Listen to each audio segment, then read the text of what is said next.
good, my fellow Fortniters? Mr. Fortnite here today, bringing you another scheduled programming of a terrible creepypasta. We're gonna be going back to where it all started, where the hyper-realistic came from, the story that definitely did not withstand the test of time.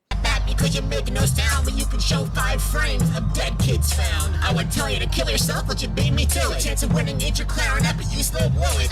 Don't you dare stare at me for fucking 3 seconds. And I might have died from a fall, but your shot was more wrecking. History was found because I'm fucking stalking. And I'm watching you down the link that will be installed. When you die, you're home. Stop!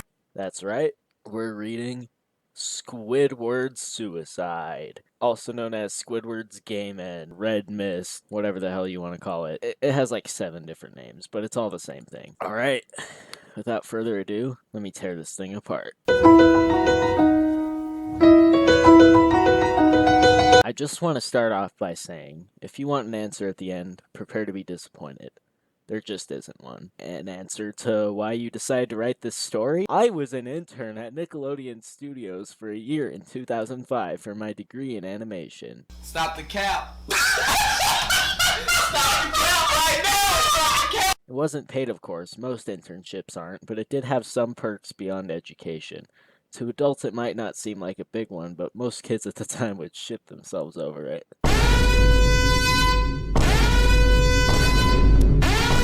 Now, since I worked directly with the editors and animators, I got to view the new episodes days before they aired. I'll get right to it without giving too many unnecessary details. They had very recently made the SpongeBob movie, and the entire staff was somewhat sapped of creativity, so it took them longer to start up the season. But the delay lasted longer for more upsetting reasons. There was a problem with the Series 4 premiere that set everyone and everything back for several months. Actually, between season 3 and 4, it was actually the fastest gap between them, so yeah, your story already kind of falling apart, homie. Me and 2 other interns were in the editing room, along with the lead animators and sound editors for the final cut. We received the copy that was supposed to be Fear of the Krabby Patty and gathered around the screen to watch. Now, given that it isn't final yet, animators often put up a mock title card, sort of an inside joke for us, with phony, oftentimes lewd titles such as How Sex Doesn't Work instead of Rock-a-Bye-Bye Valve, when SpongeBob and Patrick adopt a sea scallop. Nothing particularly funny, but work-related chuckles. So when we saw the title card Squidward's Suicide, we didn't think it more than a morbid joke. Oh shit, here we go again. Yeah, that makes sense, because Fear of a Krabby Patty is an episode that definitely centers around Squidward. Also, let me count.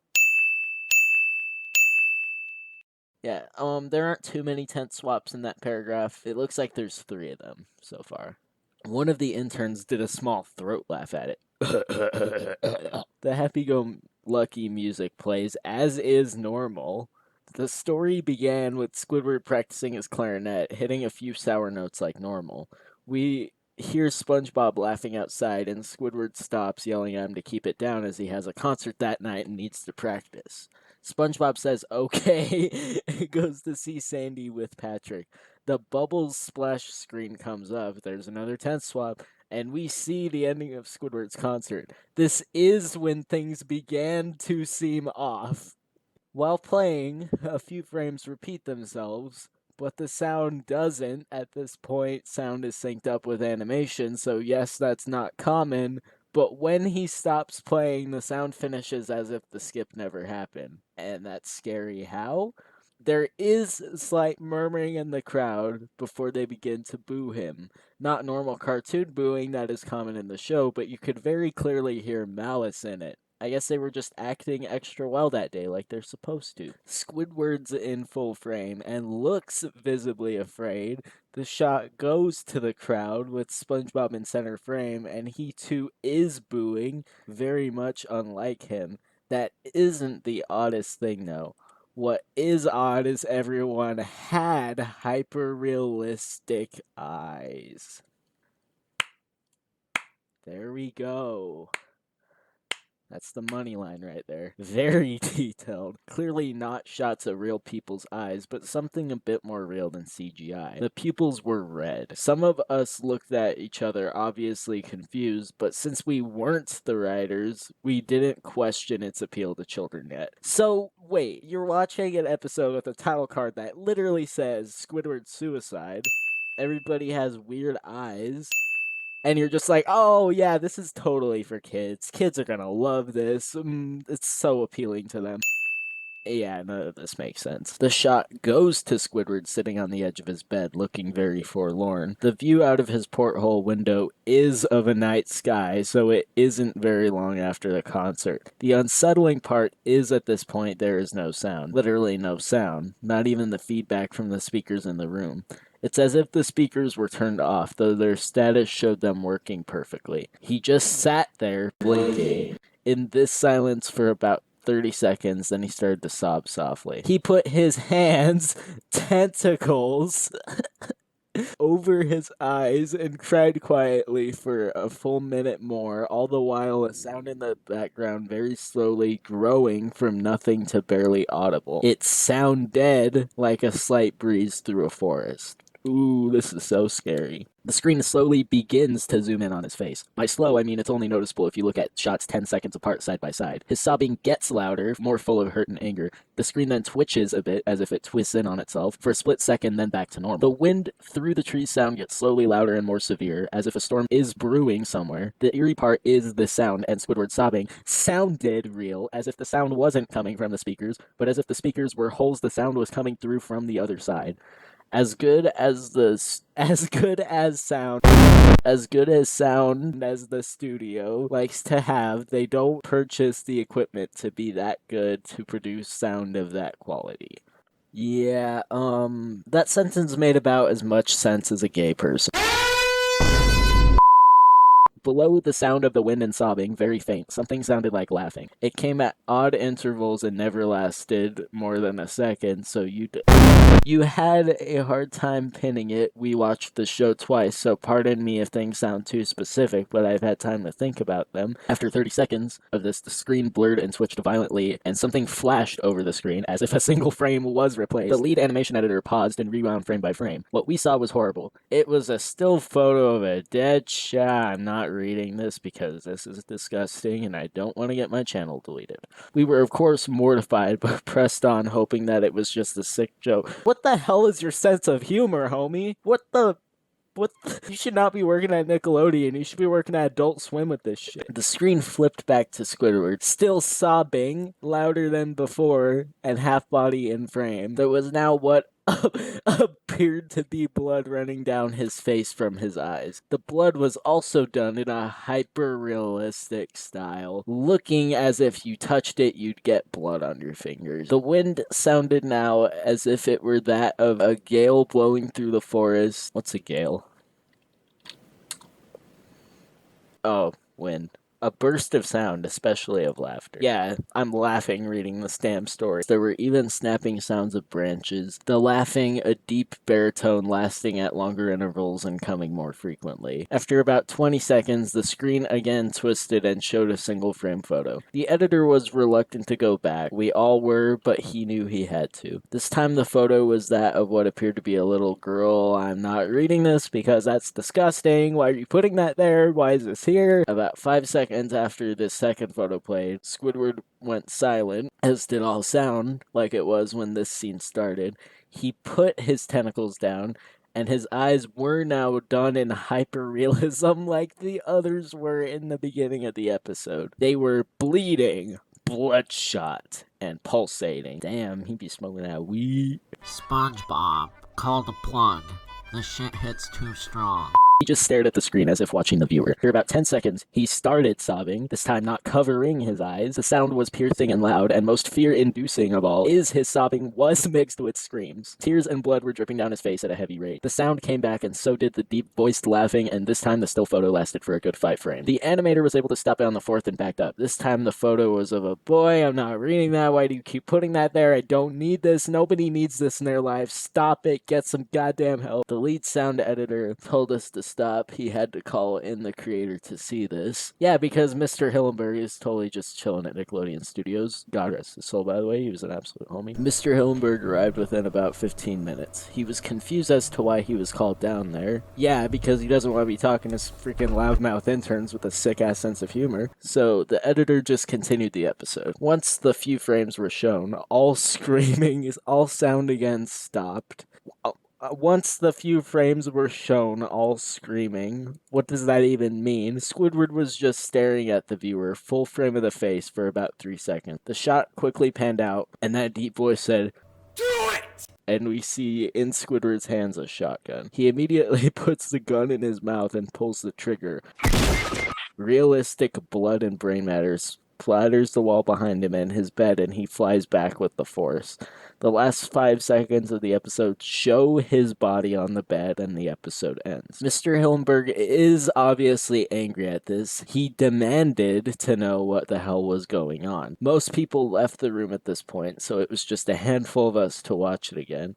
Viewing the episode twice only served to imprint the entirety of it in my mind and cause me horrible nightmares. I'm sorry I stayed. I mean, if you thought that the still frame was a sick joke, I'm surprised that you got nightmares from it. Jesus. The only theory we could think of was the file was edited by someone in the chain from the drawing studio to here. The CTO was called in to analyze when it happened. The analysis of the file did show it was edited over by new material. However, the timestamp of it was a mere 24 seconds before we began viewing it. All equipment involved was examined for foreign software and hardware, as well as glitches, as if the timestamp may have glitched and showed the wrong time, but everything checked out fine. We don't know what happened, and to this day, nobody does. There was an investigation due to the nature of the photos, but nothing came of it. No child scene was identified, and no clues were gathered from the data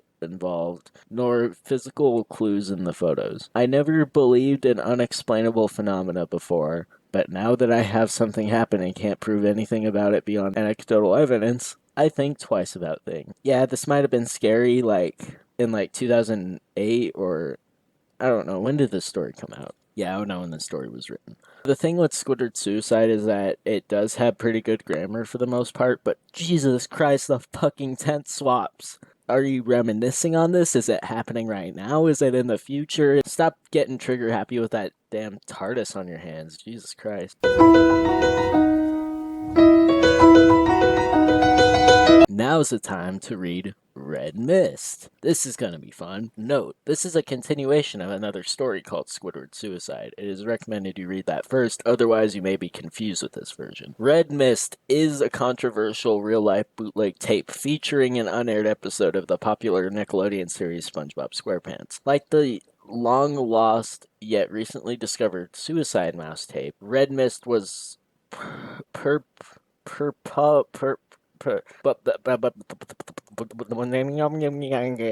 it. Red Mist was purportedly created by a now imprisoned Scottish animator for the series who intended to pass the tape off as the season 4 premiere episode instead of Fear of a Krabby Patty, and featured the death of Squidward. Red Mist begins with Squidward preparing to practice his clarinet in his room as SpongeBob and Patrick play merrily outside. Squidward wraps his mouth around the clarinet and is only able to play one note before being interrupted by someone knocking on the door. He walks down and opens the door and discovers that a traveling salesman is at the door. The salesman, a Scottish fish, asks if he could have a moment of Squidward's time. Squidward tells him that he isn't interested and slams the door in the man's face. Walking back to his room, the salesman begins knocking again, and Squidward opens the door angrily. The salesman, looking very upset, tells Squidward that the red mist is coming, and proceeds to walk off, confusing Squidward. Proceeds, that's the wrong word right there. Squidward walks back to his room and finally begins playing the clarinet. After performing several off-key notes, SpongeBob and Patrick begin laughing outside, interrupting Squidward yet again. Squidward walks over to the window and shouts at the two, telling them he needs to practice for a concert he will be performing at. SpongeBob and Patrick both apologize tearfully and walk back to their respective houses. Squidward, unsure of himself, walks back and begins playing his clarinet again, this time uninterrupted. The scene then fades to red over the course of 12 seconds, and perhaps by glitch, the same scene is repeated once more, which is somewhat common in rough cuts of animation. However, this time, Squidward's eyes have been replaced with new and more realistic eyes with red pupils. Clearly not real, but more realistic than CGI, TV, or animated. The audio is also completely absent from this scene, save for occasional clicks. So just like... After the repeat of the previous scene, a new scene begins with the same red eyes, but at the theater where Squidward is playing his clarinet. The frames in the animation skip every 4 seconds, but the sound remains synced. After an unruly performance of a song he dubbed Red Mist, god fucking damn it, how many times are you gonna say that? SpongeBob and Patrick are seen in the crowd booing Squidward, very uncommon for them. The scene pans to reveal the same Scottish salesman sitting next to him, also booing, as Squidward walks back to his home with his head in his tentacles. At least they didn't say hands parentheses tentacles this time. What's odd is that the scene usually shows him walking to his house with nothing happening in the background for 3 minutes and 50 seconds before abruptly cutting to red for another 20 seconds just as he arrives at his house. Damn, you must have pulled out your whole ass fucking stopwatch on that shit. A new scene appears back to the original cartoon eyes with Squidward sitting in his chair with Squidward sitting in a chair in his room that night, with a blank look on his face for roughly 30 seconds before starting to sob softly. Again, the audio is completely missing for most of the scene until the sobbing begins. This is when the sound of a slight breeze through a forest can be heard in the background. It also begins very mildly zooming in on Squidward's face, only noticeable if you compare 10 seconds of frames side by side. The sound of him sobbing can suddenly be heard, very loudly and severe as the screen twitches in on itself briefly. The salesman's laughing can also be heard echoing in the background. So, wait, this story is just like... Did you just retcon your own fucking story? Or is this even the same author? After another 30 seconds, the screen blurs and twitches violently and a single frame flashes over the screen. Upon pausing it exactly on the frame, the viewer can see a real-life photo of a deceased 6-year-old boy. I'm not reading that. That's fucking disgusting. Stop it! After this photograph is seen, it cuts back to Squidward sobbing much louder than before, with what appears to be blood running from his eyes instead of tears, and the sound of the salesman still heard. The sound of the wind in the forest is also played at a much louder volume. After 20 more seconds, another single frame appears, this time of an 8-year-old girl. I'm not fucking reading that. Fucking stop. Stop. Get some goddamn help. You need fucking Jesus in your life. Just stop it. The scene reverts back to Squidward, but now with the sound of branches snapping and the screams of a young boy heard. Now with the same realistic red eyes from before, completely silent and no longer sobbing. The sound of the forest can no longer be heard. Another 3 seconds later, and it cuts back to the sobbing, this time piercing loud and with the sound of the forest heard. The screams of both a young boy and a young girl can be heard mixed together as the song Amazing Grace plays on both the clarinet and the bagpipes. Okay, as someone who's Scottish, I'm kind of starting to take offense to this, because what the fuck? During this, 7 frames are seen in black and white of the boy from the first photograph laying in the woods. I'm not fucking reading that. Stop it! It cuts back to Squidward again, this time staring at the viewer as the sound of the salesman echoes, "Do it!" and "The red mist is coming!" repeatedly. After 40 seconds of this, the camera quickly pans out to reveal Squidward holding a realistic gun, looking as though it were photoshopped into the scene. Squidward lifts the barrel into his mouth and fires with blood shooting out from his head. Delivery of the tape. On November 7, 2004, after the initial animation of the storyboards were completed in Fife, Scotland, the tape was delivered to the lead animators and sound editors at Paramount Pictures in Hollywood, California during the middle of the night. The tape was taken into the editing room where it was watched by said animators and editors, as well as 2 16-year-old interns. So that motherfucker with the weird-ass sense of humor is 16 and got nightmares from that shit? Okay then. The tape, which was supposed to feature the rough cut of the season 4 premiere Fear of a Krabby Patty, instead began with a title card using the name Squidward Suicide. While thrown off at first, the animators continued watching, discovering the tape had been heavily tampered with as some sort of dark joke. How the fuck is this shit a joke? As a result, 4 animators, Barry O'Neill, Grant Kirkland Jr., Alyssa Simpson, and Jack Gallistan, I don't know who those people are, and I feel like it's very much not important, were sent to the hospital, while one editor retired, Fernando de la Peña, and one intern, Jackie McMullen, committed Gambit. The tape was then sent to the police, who determined that it had been made by Andrew Skinner, a disgruntled animator from Fife, Scotland, who as a result has been heavily charged. Who as a result has since been charged with 9 counts of murder, including I can't fucking talk, including the murder of the 2 children seen in the tape. Oddly enough, after going through the data on the VHS, police discovered that the last edit to the tape had been made exactly 24 seconds before it was watched by the SpongeBob staff. One copy of the tape was made before the police confiscated the original by Chaz Agnew, the writer of this article and the sole surviving intern from that same night. Agnew has made various attempts to distribute copies of Skinner's tape and hopes to secure clearance rights to release it on several auction websites soon. Update. A Sony Betamax tape, also marked Red Mist, was discovered in a warehouse in mid-eastern Canada on August 12th, 2016. It was found by Marcus Andrews, who then reported it to Nickelodeon. The tape was also brought in to Chaz Agnew, the intern who wrote the account from Squidward's suicide, and doesn't fucking know how to keep it in the same tense. They had to hunt for a beta VCR in decent condition, but they were able to find one at a nearby Goodwill. When the tape was watched, it was in poor condition. The tape was then cleaned for review hours, and the quality vastly improved, though still quite low for a beta, which was supposed to be better than any other videotape at the time. Ha, beta master race, bitch! The tape fit exactly to the reported contents. Alright, people consider this a classic story, and I don't blame them. This was one of the very first stories I read when I first got into creepypasta, albeit I might have been like 8 years old and I could get very easily scared considering I was fucking traumatized by the dead Bart picture for a long ass time. But anyway, I kinda got a bone to pick with this story because why do you keep mentioning fucking dead children? How is that funny? Why? That it doesn't make it scary. It doesn't make it funny. It's not a morbid joke. It's not fucking cool. It's disgusting. Stop. And I thought Lincoln Loud could make me fucking mad. No, this is so much worse. I mean, the only good thing is that apart from the tent swaps and Squidward's suicide, it's actually got some pretty good grammar. That's like the one thing I can really give it. It did kind of like try going for a plot, but oh my god, the intern is so fucking stupid. He's like, oh, did you go just go to a morbid joke? How is this a joke? How is any of this a joke? Why didn't you just stop watching and be like, maybe this isn't for kids. Maybe we should see if there's something wrong with it. I'm glad that he thinks twice about things, or he says he does, but he didn't think twice enough to proofread a story for tent swaps. The thing with, like, movies like The Ring, where it just shows random scenes like that, is it has to have some kind of meaning at the end.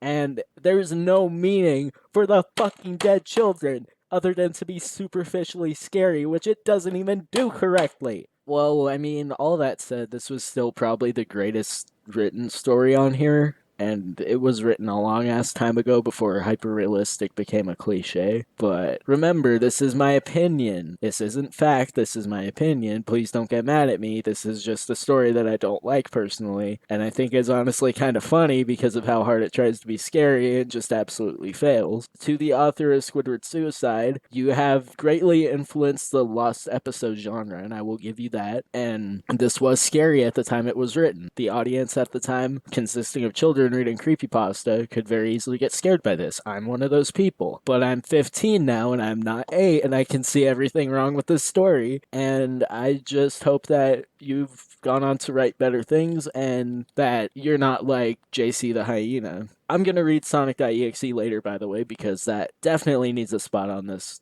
fucking series. But I really hope you're not like JC the Hyena. I hope that, you know, you take criticism in stride, that you're chill, that you've improved from this, because like I said, this was written a long-ass time ago. It's in the historical archive category, for fuck's sake. I don't really give ratings to these stories. Not exactly, but I can't really just kind of ignore this one and say that it's shitty like all the other ones, because it honestly isn't. It's just there's a lot of stuff to laugh about it now because of how far lost episodes have come. I'd give this story a like 5 out of 10 or something like that. But again, this is kind of shitty. To the author, thank you. Good use of my time. But stop with the fucking dead children. Not cool. Not cool. Not cool. Disgusting. Not cool. Well, this was a long ass episode. If you made it this far, congratulations. Feel free to subscribe to me if you want to. You have a wonderful day.